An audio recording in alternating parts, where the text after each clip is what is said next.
Terapevt Zakir Buliyev deyir ki, maqnit qasırğası meteohəssas insanlara mənfi təsir göstərir. Bəs simptomlar hansılardır? Xüsusən də 65 yaşından yuxarı insanlarda, xroniki xəstəlik nəzərə çəkən insanlarda, şəkərli diabet, arterial hipertenziya, ürək qan damar sistemi xəstəlikləri, qalxana bənzər vəzi xəstəlikləri, qan azlığı olan insanlarda bu şikayətlər, bu reaksiyalar biraz daha açıq olur, daha qabarıq şəkildə olur və bu insanları biz meteohəssas insanlar deyirik.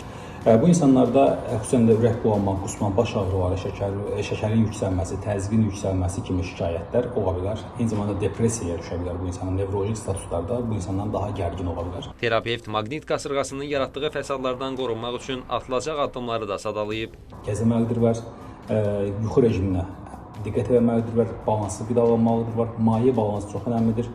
Xüsusən burada maye balansı dediğim şey adi sudur. Hər hansısa digər mayələrin, yəni enerji içkiləri və ya digər sərinləşdirici içkilərin istifadəsini çox da tövsiyə olunmur.